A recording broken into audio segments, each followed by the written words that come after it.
পৃথিবীটা আজ যে গতিতে চলছে, একদিন এই গতি থেমে যাবে। আমরা প্রতিদিন সাহারি খাই, ইফতার করি, তারাবি পড়ি, সব কিছু খুবই স্বাভাবিক মনে হয়। কিন্তু আপনি কি কখনো ভেবে দেখেছেন কিয়ামতের ঠিক আগ মুহূর্তে রমজানগুলো কেমন হবে? যখন আকাশ তার রং বদলাবে, যখন মানুষের ভেতর থেকে ইবাদতের মিষ্টতা হারিয়ে যেতে শুরু করবে। আজকের এই ভিডিওতে আমরা আলোচনা করব হাদিসের আলোকে শেষ জমানার সেই রমজানগুলো নিয়ে। এমন কিছু ঘটনা যা শুনলে আপনার গায়ের পশম দাঁড়িয়ে যাবে। এটি কোনো কাল্পনিক গল্প নয়, বরং রাসূল সাল্লাল্লাহু আলাইহি সাল্লামের ভবিষ্যৎবাণীর এক সংকলন। কিয়ামতের আগে রমজান আসবে ঠিকই, কিন্তু মানুষের কাছে তার গুরুত্ব থাকবে না। বর্তমান সময়ের দিকে তাকান, আমরা কি সেই আলামতগুলো দেখতে পাচ্ছি না? হাদিসে এসেছে, শেষ জামানায় সময় দ্রুত চলে যাবে। একটি বছর একটি মাসের মতো, একটি মাস একটি সপ্তাহের মতো মনে হবে। অর্থাৎ রমজান আসবে আর চোখের পলকে চলে যাবে। মানুষ ইবাদত করার পর্যাপ্ত সুযোগ পাবে না। সাহারি এবং ইফতার হবে রাজকীয়, টেবিল ভর্তি খাবার থাকবে, কিন্তু সেই খাবারে কোনো বরকত থাকবে না। মানুষ ইবাদতের চেয়ে লোক দেখানো উৎসবে মেতে উঠবে। মসজিদগুলো হবে টাইলস আর ঝাড়বাতিতে সাজানো, কিন্তু সেখানে মুসল্লিদের অন্তরে আল্লাহর ভয় থাকবে না। হাদিসের কিতাবগুলোতে একটি অত্যন্ত ভীতকর ঘটনার বর্ণনা পাওয়া যায়। যদিও এই হাদিসটির সনদ নিয়ে মুহাদ্দিসদের মধ্যে আলোচনা রয়েছে, তবে শেষ জামানার প্রেক্ষাপটে এটি অত্যন্ত প্রাসঙ্গিক। বর্ণিত আছে, এক জামানায় রমজানের মাঝামাঝি সময়, অর্থাৎ 15ই রমজান শুক্রবার রাতে আকাশ থেকে একটা ভয়াবহ চিৎকার অথবা বিকট শব্দ আসবে। এই শব্দ ঘুমন্ত মানুষ জেগে উঠবে, দাঁড়ানো মানুষ বসে পড়বে। এটি হবে এক মহাপ্রলয়ের সংকেত। কল্পনা করুন, একটি শান্ত রমজানের রাত, মানুষ সাহারি খেয়ে সবেমাত্র ফজরের প্রস্তুতি নিচ্ছে। হঠাৎ পুরো পৃথিবী কেঁপে উঠল এক অমানবিক শব্দে। আকাশটা যেন ফেটে পড়ছে, মানুষ দিক বিদিক জ্ঞান শূন্য হয়ে দৌড়াতে থাকবে। সেই শব্দ শুধু কান দিয়ে নয়, বরং মানুষের হৃৎপিণ্ড কাঁপিয়ে দিয়ে যাবে। এটি হবে পাপিষ্ঠদের জন্য আযাব আর মুমিনদের জন্য সতর্কবার্তা। রমজান মাসেই ইসলামের ত্রাণকর্তা ইমাম মাহদীর আগমনের প্রেক্ষাপট তৈরি হবে।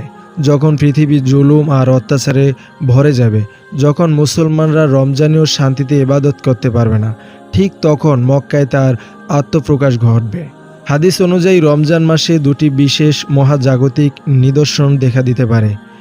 1. রমজানের প্রথম রাতে চন্দ্রগ্রহণ। 2. রমজানের মাঝামাঝি সময় সূর্যগ্রহণ। প্রকৃতির এই অস্বাভাবিক আচরণ দেখে ইমানদাররা বুঝতে পারবেন সেই মহাপুরুষের আগমনের সময় হয়ে গেছে। হজের সময় বায়তুল্লাহর পাশে তাকিয়ে চিনিয়ে নেওয়া হবে, সেই বছর রমজান হবে কষ্টের কিন্তু আশার। দাজ্জালের আগমনের আগে পৃথিবীতে 3 বছর প্রচণ্ড দুর্ভিক্ষ হবে। প্রথম বছর আকাশ তার বৃষ্টির 1/3 আটকে দেবে, দ্বিতীয় বছর 2/3, তৃতীয় বছর 1 ফোঁটা বৃষ্টিও হবে না। এখন ভাবুন, সেই সময় রমজান কেমন হবে, যখন পেটে দানা পানি নেই, তৃষ্ণায় বুক ফেটে যাচ্ছে, অথচ একজন মুমিনকে রোজা রাখতে হচ্ছে। রাসূল সাল্লাল্লাহু আলাইহি সাল্লামকে জিজ্ঞেস করা হয়েছিল, হে আল্লাহ রাসূল, তখন মুমিনরা কি খেয়ে বেঁচে থাকবে? তিনি বলেছিলেন, সুবহানাল্লাহ, আলহামদুলিল্লাহ এবং আল্লাহু আকবার, এই জিকিরই হবে তাদের খাবার। অর্থাৎ শেষ জামানার রমজান হবে প্রকৃত ঈমানের পরীক্ষা। যারা ভোগবিলাসে মত্ত, তারা সেই রমজানে টিকতে পারবে না। শুধু যাদের অন্তরে আল্লাহর ভালোবাসা আছে, তারাই টিকে থাকবে। কিয়ামতের ঠিক আগ মুহূর্তে এমন এক রমজান আসবে, যে বছর মানুষ সকালে উঠে দেখবে কোরআনের পাতাগুলো সাদা হয়ে গেছে। মানুষের স্মৃতি থেকে কোরআনের আয়াত মুছে ফেলা হবে। একে বলা হয় কোরআন তুলে নেওয়া। সেই রমজানে মানুষ তারাবি পড়ার জন্য দাঁড়াবে, কিন্তু হাফেজ সাহেবরা কোনো আয়াত মনে করতে পারবেন না। মানুষ হাহাকার করবে, কিন্তু তওবার দরজা তখন প্রায় বন্ধর পথে। এটি হবে পৃথিবীর ইতিহাসের সবচেয়ে অন্ধকার রমজান। মানুষ রোজা রাখবে শুধু অভ্যাসবশত, কিন্তু কোনো সওয়াব বা রহমত থাকবে না। বন্ধুরা, আমরা জানি না সেই সময় আসতে আর কত দেরি, কিন্তু আজকের সমাজের দিকে তাকালে মনে হয় আমরা খুব কাছাকাছি চলে এসেছি। আজ আমাদের রমজান কি কেবল খাবারের উৎস পরিণত হয়নি? আমরা কি কিয়ামতের সেই ভয়াবহ দিনের প্রস্তুতি নিচ্ছি? শেষ জামানার সেই কঠিন রমজানে আপনি যদি নিজের ঈমান বাঁচাতে চান, তবে আজ থেকে কোরআনের সাথে সম্পর্ক গড়ুন। রমজানকে কেবল একটি ক্যালেন্ডারের মাস মনে না করে একে আল্লাহর নৈকট্য লাভের শেষ সুযোগ হিসেবে গ্রহণ করুন। আল্লাহ আমাদের সবাইকে ফিতনামুক্ত রমজান নসিব করুন এবং কিয়ামতের ভয়াবহতা থেকে রক্ষা করুন। আমিন।